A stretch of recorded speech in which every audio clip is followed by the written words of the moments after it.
Vamos agora, então, começar os debates, né?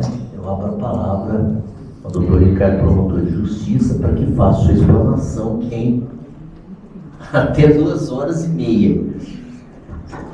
Excelentíssimo senhor juiz, voto de defesa, força policial, eventuários da justiça, senhoras e senhores jurados.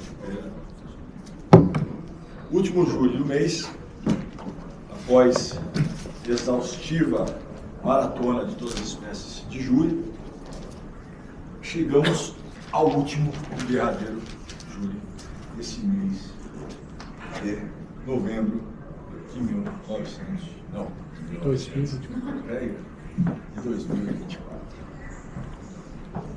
O crime nesse caso ocorreu em 2021, dia 27 de outubro, madrugada dentro, lá no setor de clubes, um pouquinho lá naquela orla, onde tem a Normai, tem os pedalinhos, onde é perto do clube dos delegados, onde é perto do clube dos juízes, onde é perto do clube dos promotores, onde é perto da Terceira Ponte, onde é perto das mansões mais bonitas da cidade, e onde se instalou várias barracas de moradores de rua, e ali ocorreu esse crime. É um crime que foi filmado. A qualidade da filmagem não tem boa iluminação, até porque foi filmado, foi cometido à madrugada dentro. 3 e pouco da manhã, lá perto daqueles restaurantes. A filmagem nos mostra o quê? Mostra a vítima deitada, sendo atingida, depois ela corre, depois ela é alcançada e ela é espancada por 3 pessoas até morrer. No momento seguinte, volta uma dessas pessoas que lá estavam, junto com o tal do gordinho, Nelson, que foi denunciado e foi impronunciado.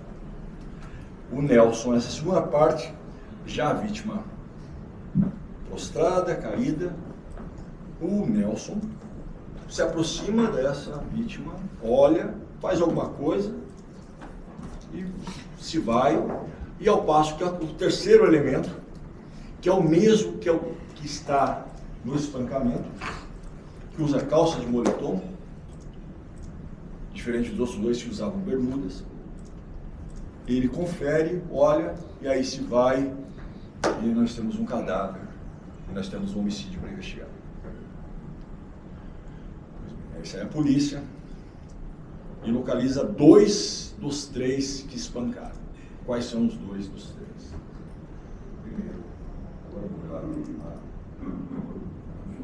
Primeiro Marcos, sentado ao meio. E o segundo, o senhor Jane Aclésio de Alcântara Silva, que está sentado. Eles são localizados, identificados, confessam, são filmados, são registrados os seus interrogatórios, é trazido ao processo. E mesmo assim a defesa ainda se bate em uma fase anterior do processo pela negativa de autoria. Não foi eles os autores do crime, não há prova suficiente para tanto, não há elementos suficientes, e aí lança uma série de detalhes sobre a natureza da prova, a questão da credibilidade da prova, só que é óbvio que a prova está constituída e a prova é uma prova excelente. Filmado, confesso, né? Mas vai para tinha que ser em 4K, em 8K, tinha que ter alta definição, reconhecimento facial, OCR, da face, mas eles cometeram um crime de madrugada, né? O iluminador do set de filmagem não estava lá presente, porque eles escolhem cometer o crime de madrugada. Isso é importante, pessoal.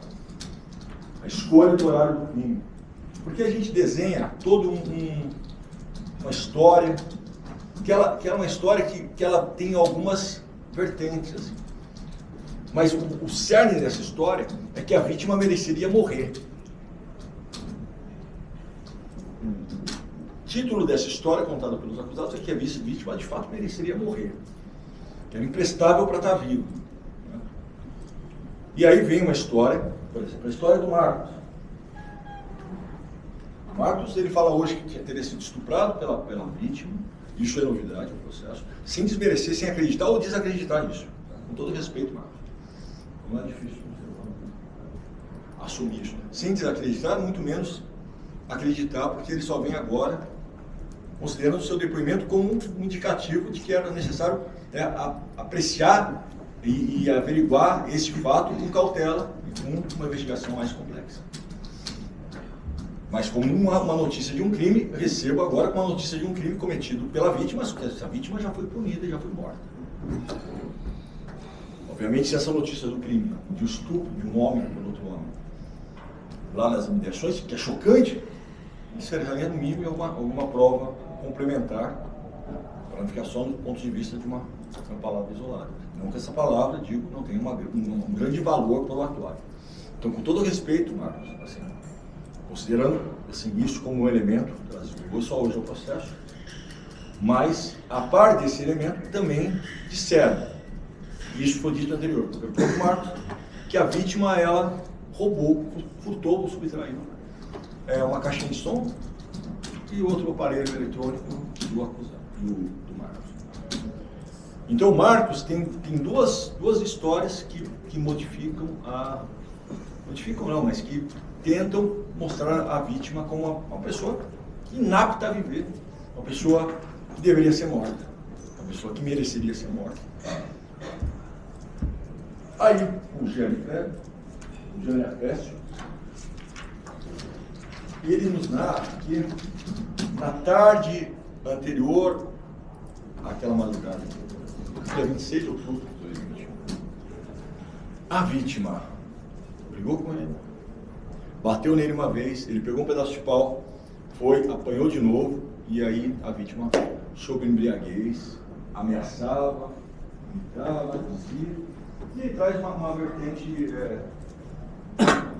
de que a vítima seria o dono do local, se autodenominava o dono do local, se fazia como o senhor daquela área. Agora vamos olhar, por exemplo, tudo isso deve ser considerado. Não estou pedindo para ninguém descartar nada disso, tá? Considerem todas essas informações. Vamos olhar as folhas antecedentes da vítima, o que consta lá. A vítima, durante a vida dela, ela foi condenada ou processada por tentativa de homicídio? Não. O que consta ali é episódio de violência doméstica, que não é nada, nem um pouco, de só menos importância. Esse episódio me chama a atenção. Uma ameaça contra a sua tia e a sua sobrinha, ocorrido um pouco antes do crime, em Santa Maria. Isso indica para a gente algumas coisas. Indica que a vítima não era da região ali, onde ela foi morta, que ela morava com a tia, com a irmã e com a sobrinha lá em Santa Maria. Ocorre lá esse evento de violência doméstica.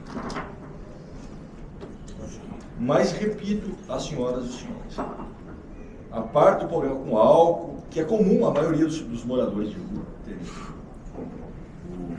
o alcoolismo como um dos motivos principais da rua, ou outros vícios, outras adicções.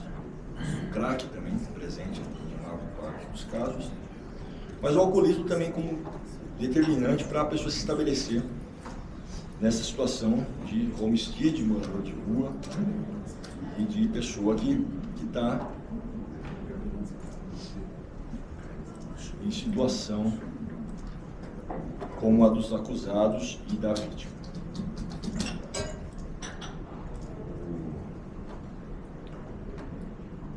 Mas ali na folha de antecedentes do Valmir, o nome da vítima era Valmir de Oliveira Pereira Sena. Tá? Os endereços que constam dele são todos em Santa Maria, nos seus assentamentos. As suas anotações criminais, artigo 19 da Lei de Contravenções Penais